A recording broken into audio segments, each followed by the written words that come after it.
She thought she was putting Elon Musk in his place by mocking his necklace, until the real story behind it taught her a lesson she'd never forget. The first-class cabin hummed with quiet conversation, a mix of exhausted business travelers and the subdued luxury of late-night flights. The journey from Los Angeles to Seattle was a short one, departing at 11:45 p.m., just long enough for passengers to settle in, adjusting seats, flipping through in-flight menus, exchanging polite nods. It was the kind of atmosphere where no one expected anything out of the ordinary. Then Elon Musk boarded. No entourage, no grand entrance. Just a tall, slightly unkempt man in a simple black t-shirt and dark jeans, carrying a small bag over his shoulder. At first glance, he looked like any other weary traveler. Some passengers did double takes as recognition dawned, while others whispered among themselves, debating whether it was really him. But Elon seemed unfazed. He made his way to seat 2A, a window seat, buckled in, and pulled out his phone, his face impassive, detached, like a man used to being watched but indifferent to it. A flight attendant, a woman in her late 30s with a sharp bob and a crisp uniform, noticed him too.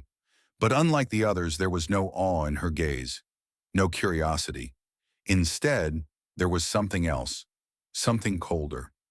She walked past him without a word, her polished heels clicking against the floor. But as she reached the front of the cabin, she hesitated. Her eyes flicked back to his neck. Something had caught her attention. A small, simple pendant hung from a thin chain around Musk's neck.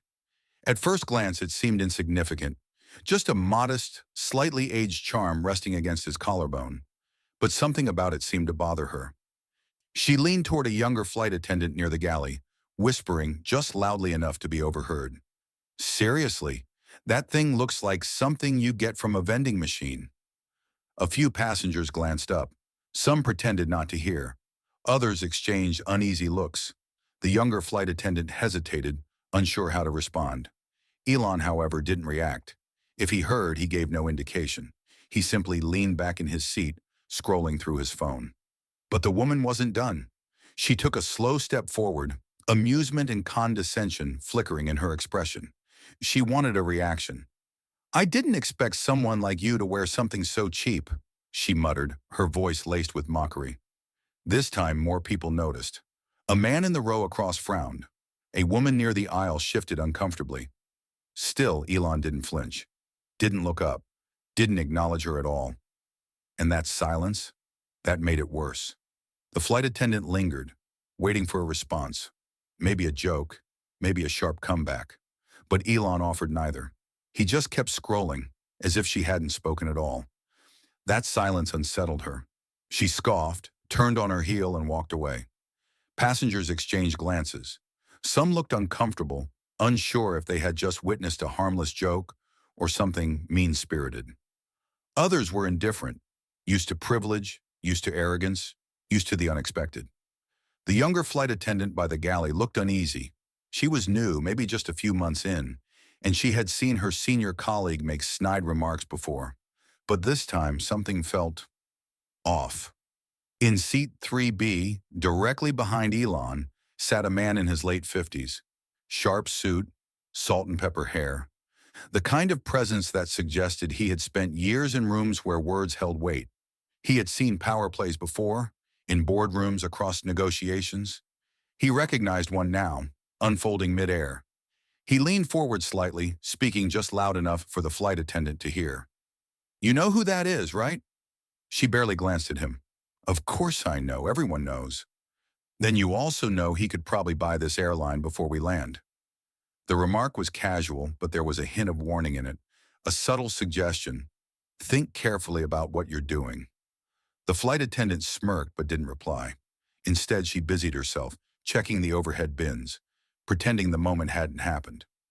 Meanwhile, Elon put his phone down and reached for something in his bag. Not a tablet, not some high-tech gadget. A notebook, a simple, leather-bound notebook filled with handwritten notes. The businessman in 3B raised an eyebrow. "Didn't take you for a guy who still uses paper." Elon glanced at him, then at the notebook. "Not everything needs a battery," he replied, flipping a page. The businessman nodded, impressed. "Fair enough." But across the aisle, the flight attendant was still watching.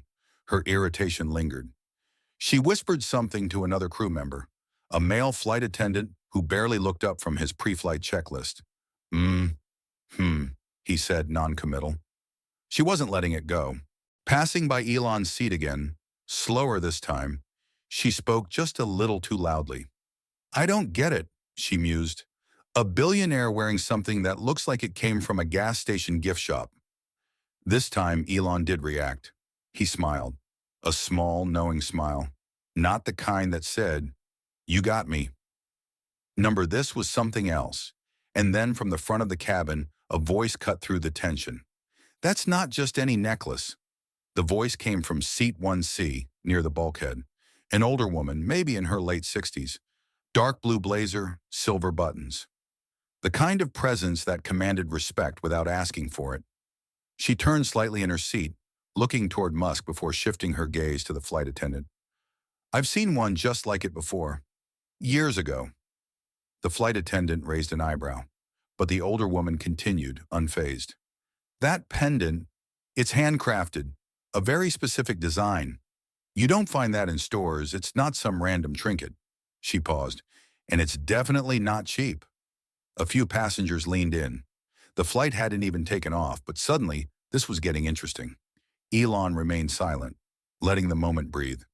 The flight attendant let out a forced laugh. All right, she said, crossing her arms. So what? It's some kind of collector's item? That's when the businessman in 3B spoke again. No, he said, his voice lower, more serious now. It's personal.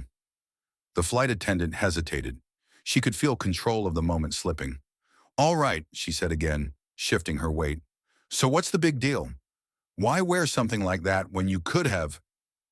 Elon finally spoke. Because I don't wear things for other people. His voice was calm, steady. He turned just enough to look at her. I wear things that matter to me. The way he said it, so effortlessly, so final, made her falter for the first time. But before she could say anything, the older woman in seat 1C spoke again. That pendant, it was made by an artist in South Africa, wasn't it? A flicker crossed Elon's face. She nodded to herself. I thought so. And in that moment, the flight attendant realized her mistake. Because the truth about that necklace was about to change everything.